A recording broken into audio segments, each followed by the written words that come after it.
आज भाव पुष्प। आप देख रहे हैं प्राइम टीवी, सच साहस सरोकार। नमस्कार, आप देख रहे हैं प्राइम टीवी और मैं हूं आपके साथ नंदिनी यादव। आज रैलियों का रविवार रहा। बता दें कि केंद्र सरकार के अध्यादेश के खिलाफ दिल्ली के रामलीला मैदान में आम आदमी पार्टी का महारैली आयोजन रहा, जहां मुख्यमंत्री केजरीवाल समेत तमाम आम आदमी पार्टी के कई दिग्गज नेता वहां पर मौजूद रहे। इसके साथ ही वहीं दूसरी तरफ बात करें तो बीजेपी सांसद ब्रजभूषण ने आज अपना शक्ति प्रदर्शन किया। वहीं 5 जून को उनकी रैली स्थगित कर दी गई थी। इसके बाद आज रविवार को उन्होंने अपना शक्ति प्रदर्शन दिखाया है। बता दें कि ब्रजभूषण शरण सिंह के खिलाफ महिला पहलवानों ने धरना प्रदर्शन किया था, जहां पर उन्होंने उनके खिलाफ गंभीर आरोप लगाए थे। यौन उत्पीड़न के मामले जैसे गंभीर आरोप सांसद पर लगाए गए हैं। वहीं दूसरी तरफ आज रामलीला मैदान में आपकी महारैली थी। हम आपको टीवी स्क्रीन पर 2 तस्वीरें दिखा रहे हैं, जिसमें दिल्ली में आपकी महारैली है, दूसरी तरफ ब्रजभूषण शरण सिंह का शक्ति प्रदर्शन चल रहा है। बता दें कि गोंडा में ब्रजभूषण शरण सिंह ने अपनी शक्ति प्रदर्शन को दिखाया। इसके बाद दूसरी तरफ केंद्र सरकार की तरफ से लाए गए अध्यादेश कानून के खिलाफ बीच आम आदमी पार्टी ने आज महारैली किया, जिसमें आम आदमी पार्टी की तरफ से तमाम दिग्गज नेता मौजूद रहे। अरविंद केजरीवाल ने प्रधानमंत्री नरेंद्र मोदी पर खूब बरसे। उन्होंने कहा कि प्रधानमंत्री नरेंद्र मोदी नहीं चाहते कि शिक्षा में बढ़ावा हो दिल्ली का, चाहे वो हॉस्पिटल को लेकर तमाम तरह के उन्होंने बातें कही हैं। वहीं दूसरी तरफ ब्रजभूषण शरण सिंह ने आज अपना शक्ति प्रदर्शन दिखाया है। बता दें कि महिला रेसलर्स ने ब्रजभूषण शरण सिंह पर गंभीर आरोप लगाए थे, जिसको लेकर उनका धरना प्रदर्शन चल रहा था। वहीं 5 जून को ब्रजभूषण शरण सिंह का अयोध्या में रैली होना था, जिसको स्थगित कर दिया गया था। तो टीवी स्क्रीन पर आप 2 तस्वीरें दिख रहे हैं। आपको बता दें कि आज रविवार को रैलियों का रविवार कहा जा रहा है। एक तरफ दिल्ली में आम आदमी पार्टी की महारैली रही, वहीं दूसरी तरफ गोंडा में ब्रजभूषण शरण सिंह ने अपना शक्ति प्रदर्शन दिखाया है।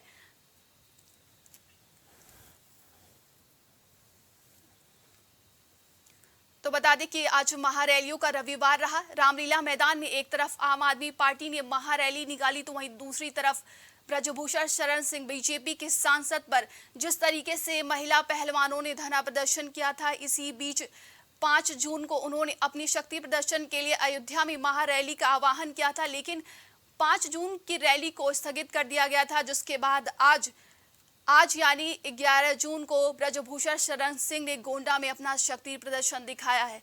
हम आपको टीवी स्क्रीन पर 2 तस्वीरें दिखा रहे हैं, एक तरफ दिल्ली की है और दूसरी तरफ गोंडा की है।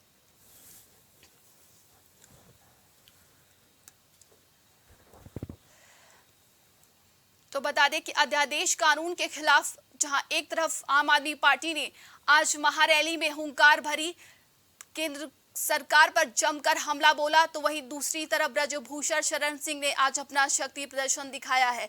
बता दें कि रेसलर्स लगातार ब्रजभूषण शरण सिंह की गिरफ्तारी की मांग कर रहे हैं। वहीं 15 जून को कहा गया है कि अगर ब्रजभूषण शरण सिंह की गिरफ्तारी नहीं होती तो 15 जून को एक बार फिर से महिला पहलवान धरने पर बैठेंगी।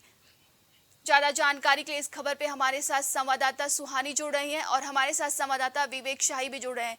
सुहानी, आज मुख्यमंत्री अरविंद केजरीवाल ने केंद्र सरकार पर जमकर हमला भी बोला और कहा कि प्रधानमंत्री नरेंद्र मोदी नहीं चाहते हैं कि दिल्ली का विकास हो।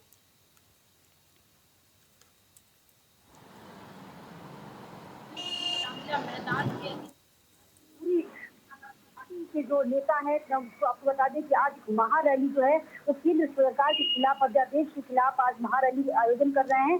और इस रैली का जो महाआयोजन का जो संबोधन है वो सबसे पहले सौरभ भारद्वाज ने किया और उनका साफ करके कहना था कि जो राजनीति को जो है हमारे जो देश का राजनीति है वो एक महाभारत की तरह दिख रहा है। जो कौरव हैं वो भाजपा को करार दिए और जो पांडवों का है वो आम आदमी पार्टी को करार दिए। साफ करके उनका कहना है कि कौरव जैसे छल करके पांडवों से हसीना पूछने, तो इस तरह से बीजेपी में भी हमारे जो टीम के और मनीष सिसोदिया को मनीष सिसोदिया नेता को जेल में डाल दिए, तो क्या इसे छीन के महिष प्रेसिडेंट का हमारे जो आम आदमी पार्टी को बर्बाद करना चाहते हैं? तो ये इनका मंशा जो है बीजेपी का, वो कहीं नहीं होगा। और इससे हम अध्यादेश के खिलाफ हम लड़ाई लड़ेंगे। और सबसे इससे पहले हम जो है भ्रष्टाचार के खिलाफ लड़ाई लड़े थे, और अब हम जो है तानाशाही के खिलाफ ये लड़ाई लड़ रहे हैं, और ये भी हम जीत के हासिल करेंगे। इस तरह सबको बता दें नंदनी कि गोपाल राय ने भी भाजपा के सवाल जो कसे, उनका साथ। अब गोपाल राय का कहना था कि जो बीजेपी है वो कहती है कि आम आदमी पार्टी संविधान को नहीं मानती है, लेकिन अब भाजपा जो है वो संविधान को नहीं मानती है। अगर संविधान को मानती, न्यायालय को मानती, तो आखिर क्यों अध्यादेश का जो ये लेकर आती, क्यों हमारे जो सुप्रीम कोर्ट आदेश दिया था तो उसको नकार के क्यों अध्यादेश की तरह से लाए? और ये पूरी तरह से जुर्म है। और ये जो है आम आदमी पार्टी जो है विपक्ष पार्टियों को पूरी तरह से खात्मा करना चाहती है, और इसलिए जो बीजेपी सरकार है वो अध्यादेश लाई और पूरी तरह से जो विपक्ष को बर्बाद करना चाहती है, इसलिए बीजेपी भी ऐसा कर रही है। तो अगर जो विपक्ष पार्टी एक नहीं होती तो ये पूरी तरह से जो है हमारे देश को बर्बाद कर देगी बीजेपी को। इस प्रकार से बता दें गोपाल राय ने अपना भी, वही तमाम जो वरिष्ठ नेता शामिल है, वो स्वास्थ्य वही कपिल सिब्बल जो है, उन्होंने भी यही कहा कि जो बीजेपी चाहती है कि हम डबल इंजन चलाएं, लेकिन डबल इंजन क्या, वो और आईडी के तहत चलाना चाहती है। क्या देश को पूरी तरह से अपने इशारों पर करना चाहती है? क्या संविधान कुछ नहीं है, संविधान का अपमान कर रही है?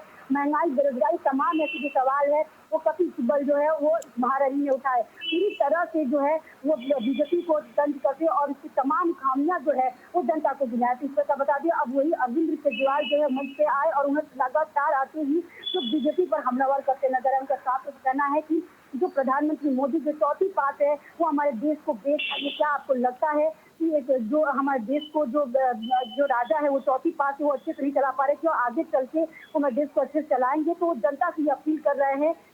उनका साथ पे कहना है कि दिल्ली के 140 करोड़ लोग जो है अब हमारे साथ हैं, और हम बीजेपी को पूरी तरह से जो चुनाव आने वाली है उसमें उनको मार देंगे। तो इस प्रकार से जो अरविंद केजरीवाल है वो पूरी तरह से लगातार उसमें हमलावर हो रहे हैं। उनका साथ पे भी कहना है कि वो ट्रेन के लेके तमाम जो क्षेत्र है उसको पूरी तरह से सुहानी हमारे साथ संवाददाता विवेक भी हैं, उनके तरफ बढ़ लेते हैं। विवेक, आज 5 जून को ब्रजभूषण शरण सिंह की रैली अयोध्या में स्थगित कर दी जाती है पार्टी के दबाव में। आज जिस तरीके से उन्होंने महारैली का प्रदर्शन किया है, शक्ति प्रदर्शन किया है, क्या कुछ संदेश देना चाहते हैं वो? देखिए, अगर आज की रैली की बात करें, जिस प्रकार से 5 जून की रैली को स्थगित करने के बाद 11 जून का दिन रखा गया था, उसके बाद से सुबह से ही ब्रजभूषण शरण सिंह के समर्थक लगातार जो है रैली में पहुंच भी रहे थे। रैली में उन्होंने अपने पहलवानों के मुद्दे पे, अपने मुद्दे पे ज़्यादा खुलकर बातचीत नहीं की, बल्कि प्रधानमंत्री नरेंद्र मोदी के 9 साल के कार्यकाल को बखान किया और जो जो योजनाएं लागू की गई, जो देश के लिए लागू की गई, जनता के लिए लागू की गई, उसके बारे में बढ़ चढ़ कर बताया भी। और अपने संबोधन में कहा कि जिस प्रकार से बाकायदा उन्होंने कांग्रेस पे इस पे निशाना साधते हुए अपनी बात कही कि जिस प्रकार से उस समय देश का नेतृत्व कमजोर था, और पहले की तरह अगर नरेंद्र मोदी का नेतृत्व होता तो जो 92,000 सैनिक हमारे वहाँ पे बॉर्डर पे वहाँ पे शहीद हुए थे या उनको बंदी बना लिया गया था पाकिस्तान के द्वारा, ये चीज़ें उस समय नहीं होती।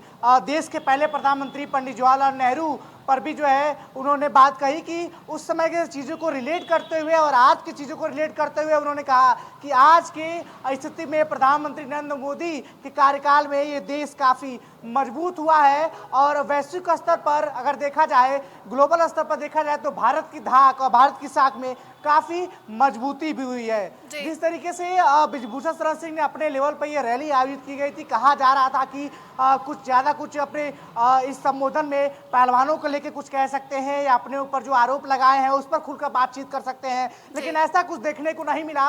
और 9 साल का जो कार्यकाल प्रधानमंत्री नरेंद्र मोदी का रहा है केंद्र के सत्ता में, अगर बात करें तो उन 9 साल के कार्यकालों का बखान करते हुए दिखाया। जिस प्रकार से अलग अलग सूबे के अलग अलग जगहों में सभी लोग 30 मई से लेकर 30 जून तक जो 9 साल का कार्यकाल है उसको लेकर कार्यक्रम कर रहे हैं, महाजनसंपर्क अभियान चला रहे हैं। तो अपनी जनसभा में बाकायदा प्रधानमंत्री नरेंद्र मोदी की उन्होंने प्रशंसा की, केंद्र सरकार की प्रशंसा की कि किस तरीके से केंद्र सरकार लगातार जनता के हितों में काम कर रही है, जनता से जुड़े फैसले ले रही है। और काफ़ी कुछ बातें उन्होंने अपने इस संबोधन में कहा और अपने संबोधन का जो अगर शुरुआत करें तो उन्होंने बाकायदा कार्यकर्ताओं को हाथ जोड़कर प्रणाम किया, महिला कार्यकर्ताओं को हाथ जोड़ के प्रणाम किया। विवेक देखिए, वहीं पर महिला पहलवानों से अब दिल्ली पुलिस ने सबूत मांगा है कि ऑडियो वीडियो या तो फिर फोटो दिखाइए ब्रजभूषण शरण सिंह के खिलाफ। जी बिल्कुल, दिल्ली पुलिस की एसआईटी की टीम जांच कर रही है। 2 बार लखनऊ और गोंडा के आवास पे वो जाके पूछताछ भी कर चुकी है। 15 से ज़्यादा लोगों के बयान दर्ज किए जा चुके हैं और लगभग 150 लोगों के बयान जो है दर्ज होने की बात कही जा रही है। अगर बात की जाए तो लगातार जो है ये मामला तूल लेते हुए चला जा रहा है। जहाँ केंद्र सरकार ने पहलवानों को 15 जून तक रुकने का समय दिया है, तो वहीं पहलवानों ने स्पष्ट कर दिया है कि अगर 15 जून के बाद 16 या 17 जून 15 जून के बाद कोई कड़ी कार्रवाई नहीं होती है तो 16 या 17 जून का पहलवान फिर से जो है अनशन पे देखे जा सकते हैं। चाहे वो अनशन इंदिरा गेट पे हो या फिर वो अनशन वो जंतर मंतर पे हो, लेकिन पहलवान अगर कोई ठोस कार्रवाई नहीं होती है तो जंतर मंतर या इंदिरा गेट पे एक बड़े आंदोलन और प्रदर्शन की तरफ जो है वो जाते दिखेंगे। ऐसा बजरंग पुनिया ने सोनीपत में हुए खाम पंचायत में कहा था। आज के रैली से जुड़ी एक बात बता देता हूं कि जिस प्रकार से ब्रजभूषण शरण सिंह ने कार्यकर्ताओं को प्रणाम करके, जो माताएं और बहनें वहां पे जो महिला कार्यकर्ताएं थी जो जनसभा में बढ़ चढ़ कर हिस्सा ले रही थी, उनको प्रणाम किया और उनको धन्यवाद भी दिया। जिस तरीके से उन्होंने अपने संबोधन शुरू होने से पहले एक शायरी से जो है यह संबोधन शुरू किया और किस प्रकार से उन्होंने अपनी बात रखनी चाहिए उस पर थोड़ा जिक्र डालते हैं। ब्रजभूषण शरण सिंह ने बाकायदा एक शायरी से अपना संबोधन शुरू किया और कहा कि कभी यश कभी गम, कभी जहर पिया जाता है तब जाके जमाने में जिया जाता है। इसको रुसवाई कहें या स्वरत, अपनी दबे होठों से नाम लिया जाता है। इस शायरी के साथ ब्रजभूषण शरण सिंह ने अपनी संबोधन को शुरू किया और अपने पूरे संबोधन के दौरान उनका पूरा जो ध्यान था वो प्रधानमंत्री नरेंद्र मोदी के कार्यकाल पे था, 9 साल के कार्यकाल पे था। जितनी योजनाएं जनता के लिए, ग्रामीण जनता के लिए या शहरी जनता के लिए जो ग्रास रूट लेवल पे लाई गई थी उसके बारे में था, उसके बखान में था। और अपने इस संबोधन में उन्होंने कांग्रेस को बिल्कुल ही आड़े हाथों लिया है, चाहे वो पंडित नेहरू से लेके अब तक डॉक्टर मनमोहन सिंह का जो कार्यकाल रहा हो, सभी को गिनाते हुए उन्होंने साफ तौर पर कहा कि ये 9 साल का पूरा कार्यकाल जो है वो देश के जो कांग्रेस का कार्यकाल था उन कार्यकालों पे पूरी तरीके से भारी लगता है। अपने संबोधन को खत्म करने के दौरान बाकायदा उन्होंने रामचरितमानस की एक चौपाई का भी जिक्र किया। सुहानी भी है, उनका रुख कर लेते हैं। सुहानी, आम आदमी पार्टी की महारैली में आज देखिए तमाम आम आदमी पार्टी के नेता वहां पर मौजूद थे। वहीं पंजाब के मुख्यमंत्री भगवंत मान ने बीजेपी भारतीय जनता पार्टी को कहा कि भारतीय जुगाड़ पार्टी है, वो कहती है कि इस पार्टी से 40 खरीद लो, उस पार्टी से 20 खरीद लो। तो उन्होंने सीधा सीधा देखिए भारतीय जनता पार्टी पर लगातार हमला भी बोला है।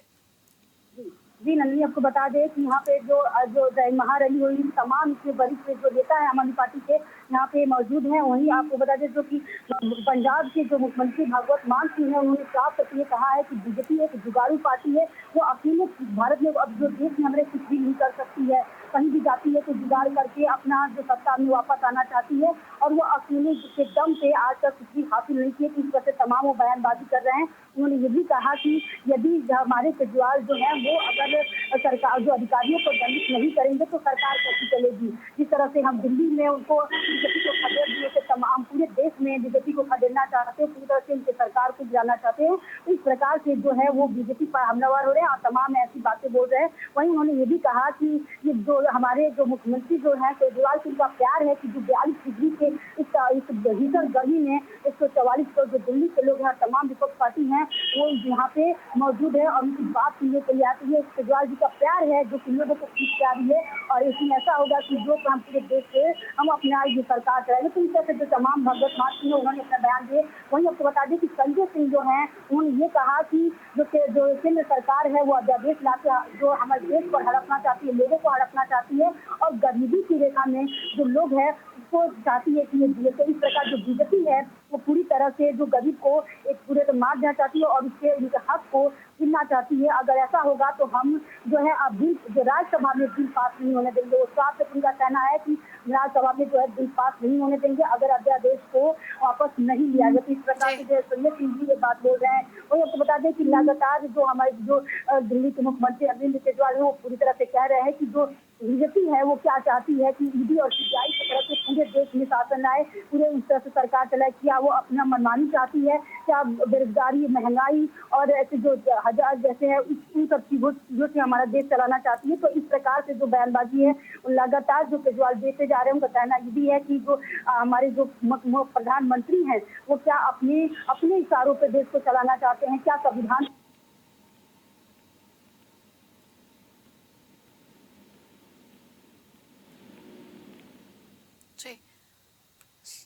विवेक रुक लेते हैं विवेक की तरफ। विवेक देखिए, पहलवानों ने कहा कि एक बार फिर से वो धरना प्रदर्शन करेंगे। इधर बीजेपी के सांसद ब्रजभूषण शरण सिंह ना पीछे हटेंगे ऐसा तो नजर आ रहा है, लेकिन वहीं पर अब पहलवान भी एक नए धरने की तैयारी कर रहे हैं। कहां तक ये मुद्दा अब जाने वाला है?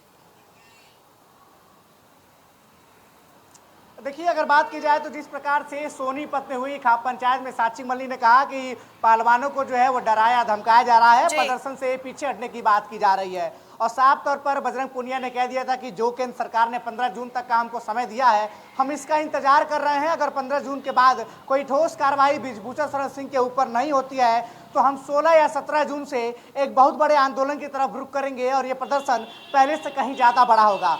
हम लगातार 40 दिन से अपनी मांगों पर अड़े हुए हैं। कई लोग हमारा समर्थन कर रहे हैं, हमारे साथ कई लोग जुड़े हैं जो गवाही देने को तैयार है, ब्रजभूषण शरण सिंह के खिलाफ गवाही देने को तैयार है। लेकिन अब तक कोई ठोस कदम, कोई ठोस कार्रवाई दिल्ली पुलिस के द्वारा या फिर एसआईटी टीम के द्वारा नहीं हो पा रही है। अगर 15 जून तक का कोई समय तक कोई ठोस कार्रवाई नहीं होती है तो 16 या 17 जून से हम बड़ा आमरण अनशन करने जा रहे हैं। अगर बात की जाए तो पहलवान भी अपनी मांगों पर अड़े हुए हैं और ब्रजभूषण शरण सिंह भी लगातार आरोपों को खंडन करते हुए पहलवानों पर ही प्रत्यारोप कर रहे हैं। इस तरीके से भारतीय जनता पार्टी जो है वो लगातार इस मसले पे घिरती चली जा रही है। आने वाले समय में लोकसभा का चुनाव है और भारतीय जनता पार्टी की मजबूरी क्या है ये भी देखने वाली बात है। लोकसभा का चुनाव है और गोंडा के आसपास 4-5 जिलों में ब्रजभूषण शरण सिंह का जो है वो अच्छा खासा लॉबी है, अच्छे खासा उनका जनाधार है, जिसको छेड़ने की फिराक में अभी तक बीजेपी नहीं दिख रही है। लेकिन यह मामला ज़्यादा दिन तक तूल अगर पकड़ता है तो कहीं ना कहीं ब्रजभूषण शरण सिंह भारतीय जनता पार्टी को आम लोकसभा चुनाव के लिए थोड़ा सा डैमेज तो जरूर दे सकते हैं। अपने इस संबोधन में उन्होंने पहलवानों पे ज़्यादा कुछ नहीं कहा, सिर्फ साराना अंदाजों में उन्होंने हमला किया, लेकिन कांग्रेस को उन्होंने बिल्कुल भी नहीं बख्शा। 1971 से लेके यानी पाकिस्तान और चीन से जो लड़ाइयाँ लड़ी, जो चीन से जो सियाचिन की लड़ाइयाँ लगी, 1962 के युद्ध का जिक्र करते हुए उन्होंने कहा, 1971 युद्ध का जिक्र करते हुए कहा और कबायली युद्ध का जिक्र करते हुए कहा कि इन युद्धों में भारत की सेना उस समय भी सक्षम थी, लेकिन देश का नेतृत्व सक्षम हाथों में नहीं था। जिस प्रकार से चीन ने उस समय सियाचिन युद्ध के समय हमारी जमीन हड़पी थी, पाकिस्तान ने 71 युद्ध के समय हमारे सैनिकों को जो है वो तकलीफ पहुंचाई थी और आक्रमण किया था। जिस प्रकार से कबायलियों ने कई वर्ग किलोमीटर की जमीन पे हमारे कब्जा कर लिया था, उस समय देश का नेतृत्व अगर प्रधानमंत्री नरेंद्र मोदी के नेतृत्व के जैसा होता तो ये दिन भारत को नहीं देखने पड़ता। आज देश का नेतृत्व जो है एक ऐसे व्यक्ति के पास है जिसके पास वैश्विक स्तर की जानकारी है कि किस प्रकार से भारत के प्राइड को पहले रखना है और अपनी आत्मसंप्रभुता, आत्मनिर्भर, आत्मरक्षा के मामले में भारत को किस प्रकार से ऊंचा उठना है, यह आज देश को पता है, देश के प्रधानमंत्री को पता है। खास तौर पर कांग्रेस पर हमलावर करते हुए पंडित नेहरू से लेकर मनमोहन सिंह के कार्यकाल का उन्होंने जिक्र किया। और इस वहीं बता दें कि आज रविवार की महारैली थी, जहां पर एक तरफ आम आदमी पार्टी की तरफ से महारैली की गई थी रामलीला मैदान में, वहीं दूसरी तरफ ब्रजभूषण शरण सिंह ने गोंडा में शक्ति प्रदर्शन किया था। केंद्र सरकार के 9 साल पूरे हो चुके हैं, जिसको लेकर 9 साल की उपलब्धियों को उन्होंने गिनवाई है। इसके बाद आम आदमी पार्टी एक तरफ जहां केंद्र सरकार की तरफ द्वारा लाए गए अध्यादेश कानून के खिलाफ अपना आज महारैली की थी।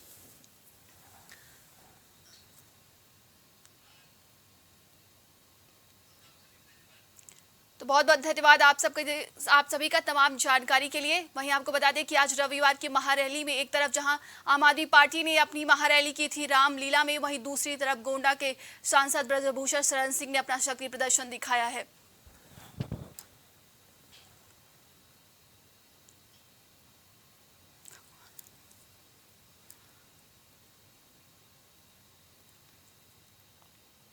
इस खबर में बस इतना ही। देश दुनिया की तमाम खबरों के लिए देखते रहिए प्राइम टीवी। कुछ भाव पुष्प। आप देख रहे हैं प्राइम टीवी, सच साहस सरोकार।